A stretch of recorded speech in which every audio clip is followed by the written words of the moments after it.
आज का आजाद सिपाही अखबार आपने पढ़ा क्या? पढ़ते रहिए अपना लोकप्रिय दैनिक अखबार आजाद सिपाही। तो हम कह रहे थे कि सरकार में बैठे हुए लोग इस उपचुनाव में सरकारी तंत्र का एक दुरुपयोग कर रहे हैं। पहला तो आप सबके ध्यान में आया नहीं है सारे विषय कि प्रदेश अध्यक्ष के ऊपर देशद्रोह का मामला दर्ज किया। इससे बड़ा और दूसरा हास्यास्पद कुछ भी नहीं हो सकता। और उसमें भी जिन लोगों की सत्ता है उन लोगों ने धारा दफा भी लिख करके दिया। और हमें बड़ा आश्चर्य लगा जो पुलिस प्रशासन है, यानी अपना काम लगता है कि बिल्कुल पॉलिटिकल पार्टी के एजेंट की तरह ये लोगों ने काम किया और न्याय किया। हम तो ये कहेंगे कि सरकार से कि वे आप बिना विलंब किए अब आपको गिरफ्तार करनी चाहिए। और प्रदेश अध्यक्ष तो दिल्ली जाने वाले थे। हमने भी उनसे कहा था कि भाई दिल्ली मत जाओ, नहीं तो लोग कहेंगे कि भाग गया। और जहां चाहेंगे लोग जिस थाना में बता दें तो उसी थाना में हम लोग कहेंगे प्रदेश अध्यक्ष को जाकर के वहीं सरेंडर कर जाओ, चले जाओ, काहे को पुलिस को उतना कष्ट दिया जाए। और फिर वही नहीं, हमने भी खुद कहा है कई जगहों पर कि भाई ये दुमका और बेरमो विधानसभा सीट एनडीए गठबंधन जीतेगी, बीजेपी जीतेगी तो सरकार की उल्टी गेंदी शुरू हो जाएगी। तो हमारे ऊपर भी केस करें, हमको भी गिरफ्तार करें, तो बिल्कुल तैयार है। और इतना ही नहीं, हमको तो ये भी पता चला अखबार के जो रिपोर्टर है जिन लोगों ने इस खबर को छापा था तो उस ब्यूरो को भी मैंने क्या कहते हैं उसको लिखित में नोटिस दिया गया है। भाई लगता है कि बिल्कुल आप तो कहेंगे अखबार को जिन लोगों ने पढ़ा है उन लोगों के ऊपर भी खोज करके नोटिस देना चाहिए, क्योंकि हमने भी पढ़ा है। तो लगता है सरकार बिल्कुल दिमागी रूप से दिवालिया हो चुकी है। क्या कर रही क्या नहीं कर रही उनको शायद पता ही नहीं चलता है दिया।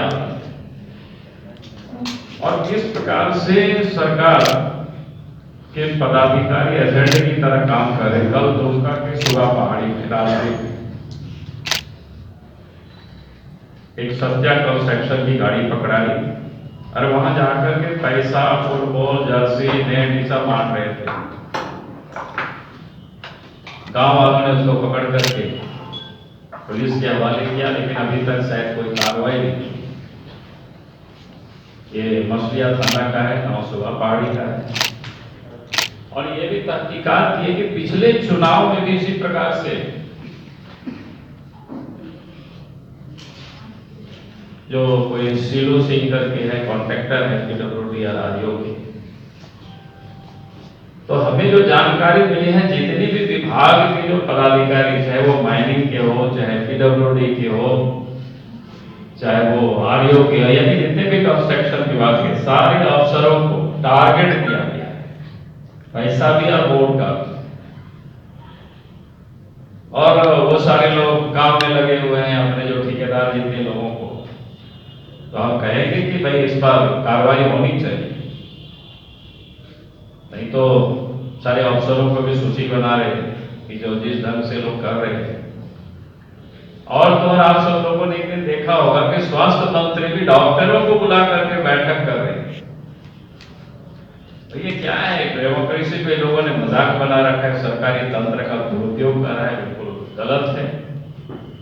और इलेक्शन कमीशन से भी हम मांग करेंगे कि भाई इस पर इलेक्शन कमीशन को संज्ञान लेना चाहिए,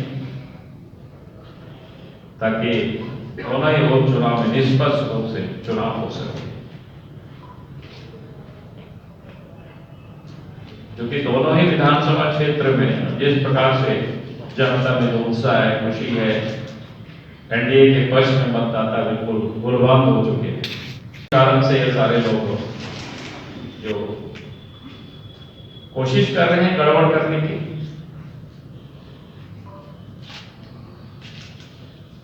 तो हम अब चाहेंगे कि उस पर तुरंत कार्रवाई होनी चाहिए, उसको संज्ञान में लेनी चाहिए और विशेष कुछ नहीं करना था, क्योंकि ये विषय बड़ा वाइटल था, महत्वपूर्ण विषय था जो प्रदेश अध्यक्ष के ऊपर इस तरह का केस वगैरह बताओ। अरे देश के खिलाफ में कोई बोलता हो तो समझ सकते हैं, पूर्व में भी कई लोगों के ऊपर जो देशद्रोह का मामला लगते रहे। और ये तो एक पॉलिटिकल कार्यक्रम या पॉलिटिकल बातें होती है और उसमें जिस ढंग से जो धरा दफा लोग लगा रहे हैं, तो लगता है कि सत्ता में जो बैठे हुए जो है प्रशासन भी तो कठपुतली की तरह लोग काम कर रहे हैं। लोकतंत्र के लिए बड़ा घातक है, इसका विरोध करते और इलेक्शन कमीशन इस पर संज्ञान ले।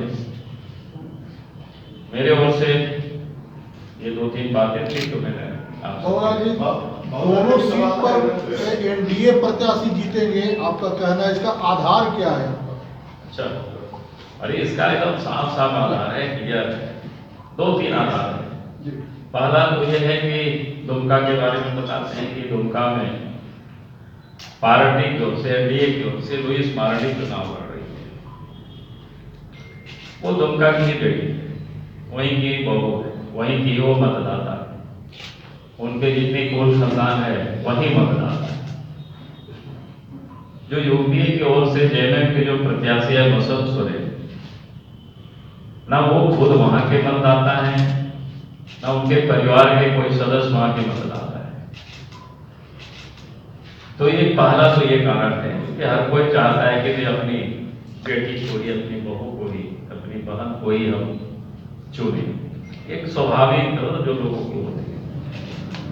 और दूसरा जो कारण है वो बिल्कुल स्पष्ट है कि इस चुनाव में हमें जेएमएम के लोग भी मदद कर रहे हैं और हम कहें तो मुख्यमंत्री भी मदद कर रहे हैं एक प्रकार से, क्योंकि मुख्यमंत्री 2 सीटों से चुनाव जीते थे।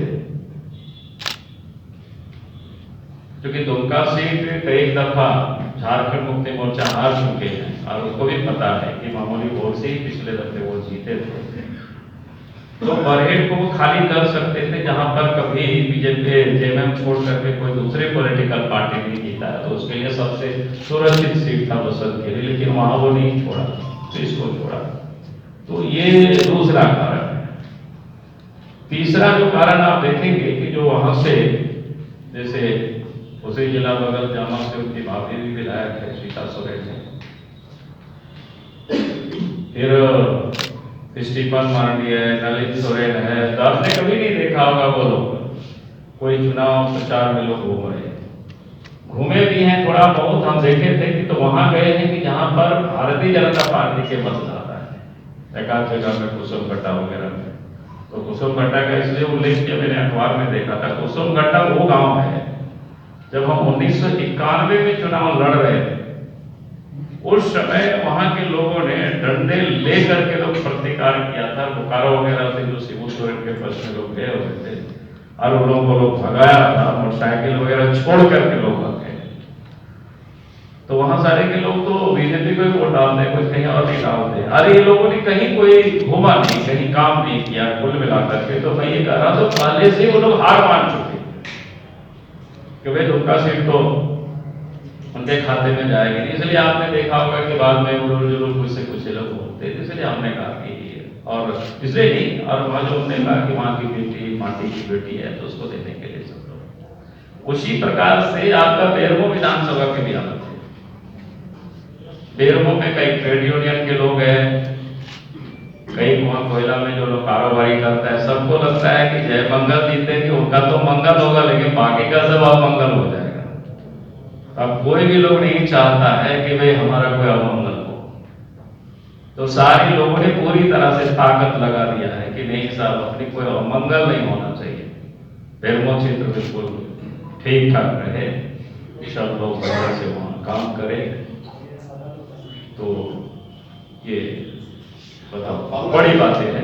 एक सवाल था कि दोनों तरफ से यूपी और एनडीए एकदम बहुत व्यक्तिगत हमले हुए थे, दोनों जगह की जनता देखिए मैं ऐसा नहीं मानता हूँ, कहाँ ट्विटर से लेकर के जो जमीन है जिन जगहों पर आप सभा कर रहे हैं तो बहुत व्यक्तिगत, आप तुरंत परिवार पर आप पर वो नहीं, मैंने सोरेन परिवार पर कोई भी नहीं कहा। हमने कहा कि भाई पूरे परिवार दुमका में ही संथाल परगने आ रहे हैं, तो ये तो राजनीति है, इसमें उनके परिवार के ऊपर ये तो अब वो सच है। पूरे परिवार पहले अपने एमएलए बना, एमपी बना, फिर दुर्गा सोरेन, सीता सोरेन, हेमंत सोरेन, अब बसंत सोरेन। बोले यार इसके बाद तो हेमंत की भी बहू है, बसंत की भी बहू है, शिबू सोरेन की भी पोता पोती है, सब लोग आए के संथाल पर 7 रिजर्व सीट है, तो वहाँ के संथाल लोग क्या करेंगे? तो पॉलिटिकल है, व्यक्तिगत हमला है ही नहीं है। आपको नहीं कर रहे ओवरऑल जो चुनाव का कैंपेन है नहीं, कोई भी हमारे पार्टी की ओर से किसी ने, हम तो वहाँ के प्रत्याशी ने भी, बल्कि प्रत्याशी तो कुछ बोलते भी नहीं है उन लोगों के बारे में बहुत अधिक, जितना भी हम लोग इतना बात भी बोलते हैं, इसलिए पार्टी की ओर से कोई ऐसी बातें नहीं हुई है। उन लोगों ने कोशिश किया है इस प्रकार की छेड़ने का, जिसको कहते हैं व्यक्तिगत टारगेट करने का। अभी तो एक समाचार में देखे कि हमारे बारे में कहा कि भाई वहाँ क्यों जाते हैं, थाईलैंड क्यों जाते हैं, हम तो कहे भी कि भाई हेमंत जी को कि भाई सुप्रिया भट्टाचार्य को भेज दो कि मेरा जितना पासपोर्ट है मैं सब दिखा दूंगा, उनको दे दूंगा, देख ले क्या है। तो पूरा दुनिया घूमते रहते हैं, यूरोप के हर कंट्री, अमेरिका के करीब कंट्री, हमारा तो काम है घूमना। हम तो बचपन से मेरा आदत है देश में भी घूमने की, बाहर भी घूमने की। हम बोलेंगे काहे कितना कष्ट कर रहे हैं, जिस दिन भेज देगा हम सब दे देंगे, बताते जारी कर दें कि तो वो लोग आलोचना कर रहे हैं। हम लोग तो कभी भी, हमने तो कभी भी, हमारे पार्टी के भी कोई नेता हमारी जानकारी में नहीं है जो व्यक्तिगत रूप से किसी ने किसी के ऊपर हमला किया। बाबूलाल जी, एक सवाल का जवाब चाहूंगा। आपने भी कहा कि ये 2 उपचुनाव जो हो रहे हैं उसके बाद सरकार की, वर्तमान सरकार की उल्टी गिनती शुरू। आपके प्रदेश अध्यक्ष ने कहा कि 3 महीने में सरकार गिर जाएगी। क्या बीजेपी किसी खास रणनीति पर कार्य कर रही है? नहीं, कोई रणनीति भाई। हमने कहा कि जब नाव डूबने लगता है समुद्र में, तो नाव में चढ़े हुए लोग जैकेट वैकेट पहन करके लोग भागना शुरू करते हैं, इतना ही है इसमें कहा। तो पॉलिटिकल है बिल्कुल, कोई ऐसी बातें थोड़ा है। तो पहले आपने देखा होगा कई दफा मुख्यमंत्री ने कहा है कि अपोजिशन लीडर को लेकर के उस लायक भी बीजेपी नहीं रहेगी, तो इसका हम क्या अर्थ मानेंगे? इसका कोई देशद्रोह हम उसको माने नहीं, और पॉलिटिकल पहले आप ही लोगों ने छापा है, कोई हम थोड़े बोल रहे हैं। हम तो देखे नहीं, आप ही लोगों को सामने बोला है कि नहीं बोला, बताइए। तो ये सब चीजों तो पॉलिटिक्स में चलते रहता है, कोई नई बात थोड़ो है। सर, इसी में मेरा एक सवाल है। मुख्यमंत्री हेमंत सोरेन का कहना है कि भारतीय जनता पार्टी की परंपरा रही है कि राज्यों की स्थिर सरकार को स्थिर करे। नहीं, परंपरा कहाँ रही है? किसी सरकार को कौन स्थिर कर रहा है? वो तो अपने परेशान है।